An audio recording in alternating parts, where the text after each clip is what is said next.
Bonjour à tous, Benoît avec Shootup Pro. J'espère que vous allez tous très bien. Dans cet épisode, on va découvrir comment éviter le piège de la page blanche et comment tout le monde peut être un très bon créatif. On va utiliser pour cela une approche méthodique en 3 étapes. L'intention, règles d'articulation ou d'agencement et éléments de base. Cette méthode sera d'autant plus nécessaire que ce monde créatif est vaste. Il faut donc donner à cet univers créatif un peu d'ordre. Autrement, c'est de là que vient l'angoisse de la page blanche, car on ne sait tout simplement pas par où commencer. Quand vous avez appris le langage parlé, ou le langage de la musique, ou le langage des mathématiques, ou même à monter des Lego, on a tout d'abord présenté les éléments de base. Le vocabulaire pour le langage, les sons et les notes pour la musique, les chiffres pour les mathématiques, et les briques pour les Lego.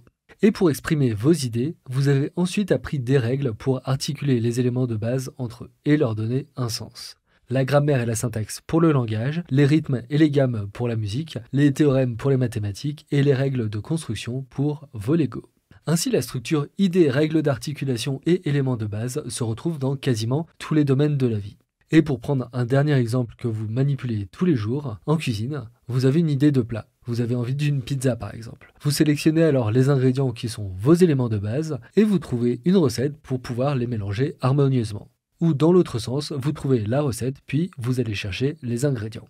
Sans méthode, impossible de savoir où commencer et encore moins comment avancer. Cette approche de la créativité peut vous sembler un peu académique, mais je suis persuadé, pour être passé par là, qu'en ne connaissant pas tous les outils qui existent et qu'en travaillant juste avec notre intuition, on se limite et on fait des choix instinctifs sur le terrain, ce qui est très bien, mais pour grandir et s'améliorer, il va être nécessaire d'enrichir notre langage visuel comme on a enrichi notre vocabulaire. Avec ces idées claires, votre travail sera d'autant plus simple. Vous avez votre idée, ensuite vous pourrez aller chercher dans votre boîte à outils pour rendre cette idée vivante et vous pourrez piocher dans les éléments de base et les règles d'agencement pour construire votre vision.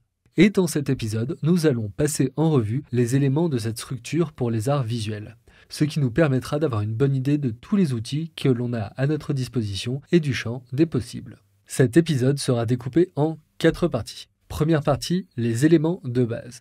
Deuxième partie, les règles d'agencement. Troisième partie, l'intention. Et quatrième partie, et la créativité dans tout cela. Comme c'est un sujet assez vaste, on va voir ici simplement la liste des éléments à connaître. Chaque élément individuel sera ensuite développé dans les épisodes qui suivront. Et on commence tout de suite avec la première partie, les éléments de base. Comme on l'a vu, les éléments de base vont être tous les ingrédients et les outils à votre disposition pour créer le cadre de votre image et son contenu. Il existe 7 éléments de base parmi lesquels vous allez trouver le cadrage de vos images, la technique, les formes contenues dans vos images, les couleurs, la lumière, le mouvement et les instants de vie. Et pour la vidéo, vous aurez en plus les mouvements de caméra et le son. Le cadrage de vos images regroupera l'angle de vue donné par la focale de votre objectif, les angles de prise de vue qui seront le positionnement de votre appareil photo ou de votre caméra, et les formats d'image, encore appelés les ratios d'aspect. La technique permettra de jouer sur les valeurs d'exposition des éléments de votre scène et la mise au point. Nous verrons ensuite les 9 formes élémentaires, les points, les lignes horizontales, verticales, courbes et obliques, mais aussi les carrés, les rectangles, les cercles et les triangles. Et connaître toutes ces formes et savoir les utiliser dans votre cadre permettra de jouer avec les lignes directrices et aussi de pouvoir jouer avec les poids de ces formes dans vos images pour créer de l'équilibre ou de la tension. Et de manière plus globale, jouer avec les formes vous permettra de structurer très efficacement vos images. Puis nous regarderons de plus près les couleurs et leurs caractéristiques, la teinte, la saturation et la luminosité. On l'a vu, les formes donneront la structure à votre image. Les couleurs, quant à elles, aideront à créer l'ambiance de vos images. Des couleurs chaudes transmettront un aspect plus joyeux et vivant, tandis que des couleurs froides transmettront un aspect calme, pouvant tirer sur le triste. Nous découvrirons ensuite comment maîtriser la lumière et les 4 caractéristiques de la lumière, la quantité, la qualité, la direction et la couleur de la lumière. Puis nous verrons comment les mouvements vous permettent de dynamiser vos images, en particulier les mouvements contenus dans vos images. Et pour finir, nous verrons comment les instants de vie peuvent changer la force de vos images, avec les visages, les regards, les émotions et plus généralement la présence de personnes dans votre cadre. Et pour vous aider à mémoriser tout cela, les éléments de base vont être répartis sur une roue, qu'on appellera la roue des éléments de base. Passons maintenant à la deuxième partie, les agencements possibles ou les règles d'agencement. Après avoir vu les éléments de base à votre disposition, nous allons voir maintenant les règles d'agencement pour organiser ces éléments de votre image dans votre cadre. Les règles d'avancement sont souvent appelées règles de composition ou tout simplement la composition. C'est votre recette de cuisine.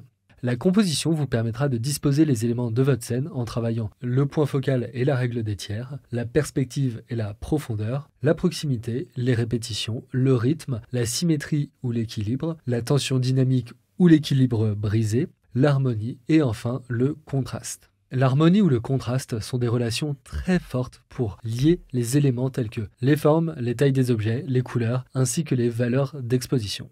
Pour illustrer le rôle de l'harmonie ou du contraste, regardez cette photo en noir et blanc des abricots et des citrons.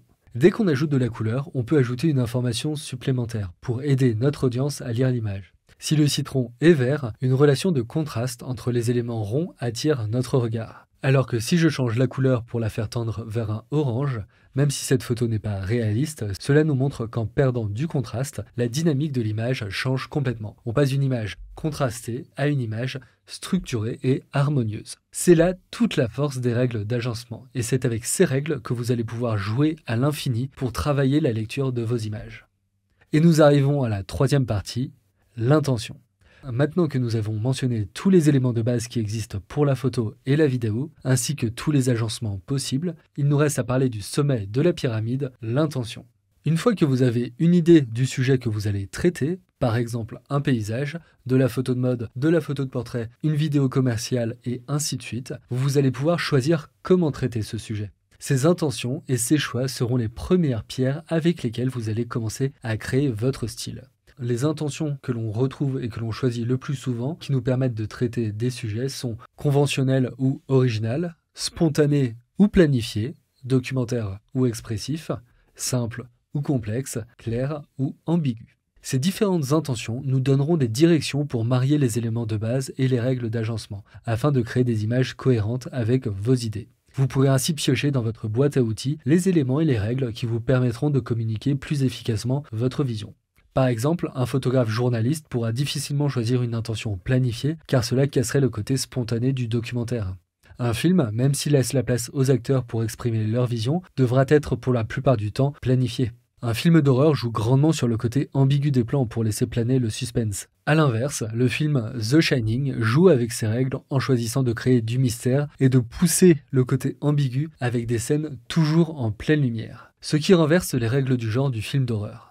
Andy Warhol et Picasso ont choisi des intentions originales pour faire des portraits des personnes, ce qui casse et marque une rupture avec le rendu conventionnel des portraits que l'on avait l'habitude de voir. Et nous arrivons à la quatrième et dernière partie, et la créativité dans tout cela.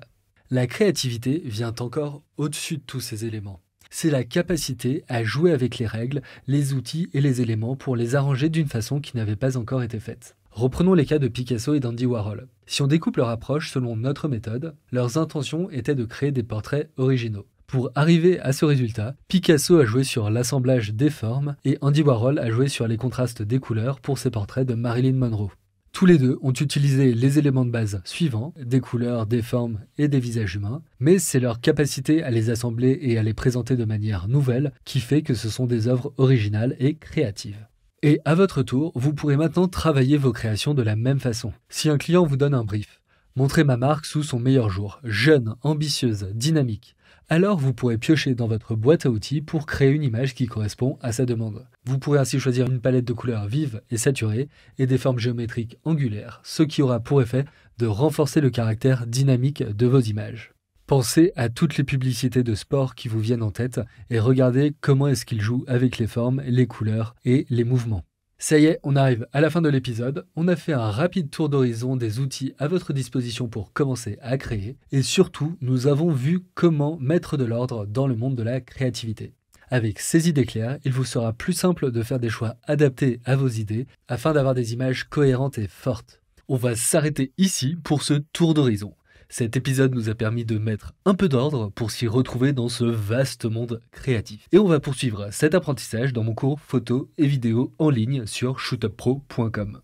Si vous souhaitez découvrir un cours complet photo et vidéo qui aborde tous les sujets équipement, technique, créativité, post-production, photo et vidéo et business, rendez-vous sur shootuppro.com. Vous pourrez aussi découvrir 1 heure d'aperçu du cours en vous inscrivant au webinaire d'1 heure gratuit. J'espère que cet épisode vous a plu et si vous avez des questions, surtout n'hésitez pas. Ciao!